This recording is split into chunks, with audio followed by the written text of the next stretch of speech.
बताओ तुमने क्या देखा था वहां पर। Godzilla. Godzilla. सब्सक्राइब कीजिए फिटफ्लिक्स और बेल आइकन को दबाइए लेटेस्ट मूवी अपडेट सबसे पहले देखने के लिए।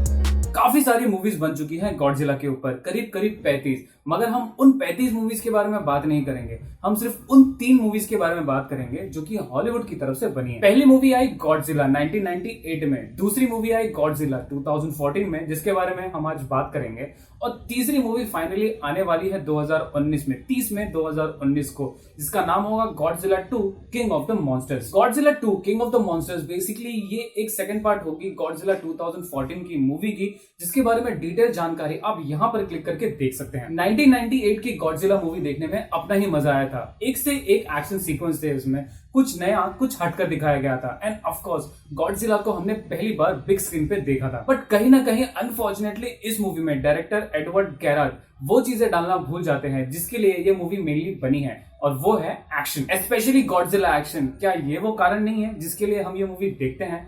और अगर वही चीज इस मूवी में नहीं है तो भला लोग इस मूवी को क्यों पसंद करेंगे? मगर अनफॉर्चुनेटली कहना पड़ेगा कि वो सारे action, Godzilla action, monster action इस मूवी में मिसिंग थे। स्टोरी चालू होती है 1998 में एक पावर प्लांट में, जहां पर पहले तो सबको लगता है कि भूकंप के झटके आते हैं जिसमें जो ब्रोडी की बीवी मारी जाती है। मगर 15 साल के बाद जो ब्रोडी को अभी भी लगता है कि वो कोई भूकंप नहीं था बल्कि कुछ और था, और 15 साल के बाद में अभी भी पागलों की तरह वो उस घटना को इन्वेस्टिगेट कर रहे हैं। बाद में पता चलता है कि ये कुछ और नहीं बल्कि कोई इंसेक्ट है जिसको सब मूवी में मूटो कहते हैं, यानी कि मैसिव अनआइडेंटिफाइड टेरेस्ट्रियल ऑर्गेनिज्म, जो कि उसी न्यूक्लियर प्लांट के एनर्जी को एब्जॉर्ब करके जिंदा था। मगर 15 साल के बाद में आखिरकार ये इंसेक्ट या मूटो एक्टिव हो गया है। मगर क्यों, और आखिरकार गॉडजिला पिक्चर में कैसे आते हैं? कुछ इसी स्टोरी को एक्सप्लोर करती है ये मूवी बहुत ही लिमिटेड एक्शन सीक्वेंसेस से, जिसका नाम है गॉडजिला।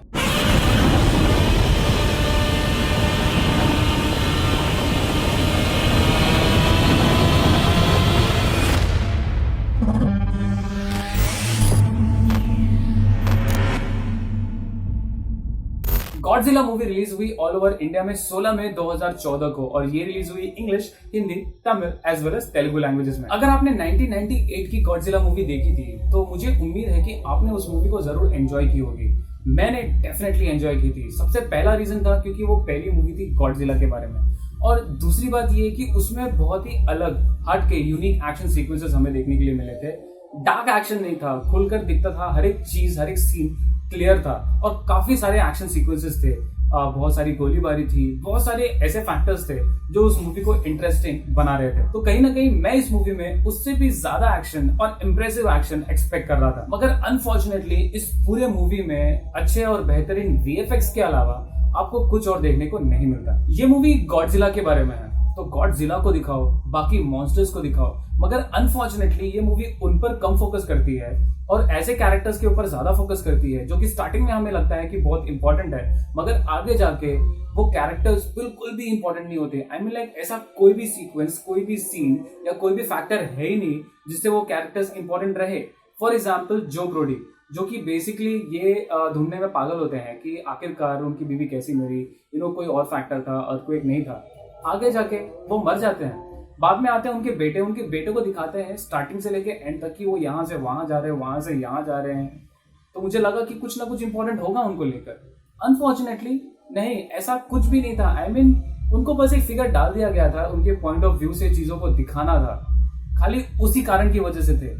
ये मूवी सबसे मेन इंपॉर्टेंट चीज भूल जाती है। ये एक्शन पे कम फोकस करती है, मूवी की स्टोरी, मूवी के प्लॉट पर ज्यादा फोकस करती है, और प्लॉट भी ऐसा जो कि मूवी में बिल्कुल भी इंपॉर्टेंट नहीं था। आई मीन डायरेक्टर और राइटर गॉडजिला को लेकर, मॉन्स्टर्स को लेकर कुछ एक्शन दिखा सकते थे, उस पर टाइम फोकस कर सकते थे, गॉडजिला के बारे में कुछ बता सकते थे। हाँ, 2 नए फीचर्स हमें पता चलते हैं गॉडजिला के बारे में, मगर वो आपको इम्प्रेस करने के लिए काफी नहीं होता। आई मीन अच्छा हुआ कि मोटो नाम का मॉन्स्टर्स इस मूवी में था, क्योंकि उसी को लेकर 1-2 एक्शन सीक्वेंसेस है। अगर वो भी नहीं होता तो मूवी में सिर्फ गॉडजिला आपको अगेन दिखते, एक जगह से दूसरे जगह जाते हुए, दूसरे जगह से दूसरे जगह जाते हुए। फ्रैंकली स्पीकिंग, अगर इस पूरे मूवी में मोटो नाम का मॉन्स्टर नहीं होता तो ये मूवी लिटरली आपको बोर कर देती। जैसा कि मैंने कहा, मूवी की मेन प्रॉब्लम ये थी कि मूवी स्टोरी में ज्यादा, एक्शन में कम फोकस कर रही थी, जबकि मूवी को करना चाहिए था उल्टा, उसे एक्शन में ज्यादा, स्टोरी में कम फोकस करना चाहिए था। अगेन स्टोरी कहीं ना कहीं इतनी कंफ्यूजिंग हो जाती है कि आप सोचने लगते हैं कि यार यहाँ से कौन निकला, वहां पर कौन गया, क्या ये पहली मूवी के साथ में लिंक्ड है, जो कि ऑफ कोर्स इसका कोई भी लिंक नहीं है 98 की मूवी से, 1998 की गॉडजिला मूवी से। मगर मुझे स्टार्टिंग में जब मैंने मूवी देखी तो मुझे ऐसा लगा कि यार एक मॉन्स्टर निकल गया है, ये शायद से 1998 वाला होगा, क्योंकि सीन भी 1998 में ही हो रहा है और वो मूवी भी उसी दौरान आई थी। मगर आगे जाके पता चलता है कि नहीं यार ये कुछ और है, और फिर मैं सोचने लगता हूँ कि यार जो मॉन्स्टर गया था अगर उस मूवी में नहीं था तो ये मॉन्स्टर गया कहाँ पे। तो कहीं ना कहीं मूवी की स्टोरी भी जिसपे ज्यादा फोकस कर दिया गया है इस मूवी में, वो भी कहीं ना कहीं आपको कंफ्यूज करती है। ये मूवी बस इतना करती है कि अपने आने वाले सेकंड पार्ट के लिए यानी कि Godzilla 2 king of the monsters के लिए एक बेसलाइन स्टोरी ऑलरेडी क्रिएट कर देती है। मगर हम सब जानते हैं कि हम ये मूवी देखने आए हैं, हमें ये मूवी इंटरेस्टिंग लगनी चाहिए थी, ये मूवी इतनी इंटरेस्टिंग लगनी चाहिए थी कि हम गॉडजिला की सेकंड मूवी में उतने इंटरेस्टेड होते। मगर कहीं ना कहीं इस मूवी को देखने के बाद में मुझे ऐसा लग रहा है कि बस बड़े बड़े मॉन्स्टर्स वगैरह एक्सेट्रा देखने को मिलेंगे गॉडजिला 2 में, एक्शन देखने को नहीं मिलेगा। तो इन सभी चीजों को ध्यान में रखते हुए अनफॉर्चुनेटली मुझे इस मूवी को रेट करना पड़ेगा 6 आउट ऑफ 10। तो ये था हमारा रिव्यू मूवी गॉडजिला का। आपको हमारा रिव्यू कैसा लगा प्लीज कमेंट में जरूर बताएं। जाने से पहले हमारे चैनल को सब्सक्राइब करना ना भूले और हाँ, बेल आइकन दबाना बिल्कुल ना भूले। अंत तक वीडियो देखने के लिए धन्यवाद। You all have a very great day.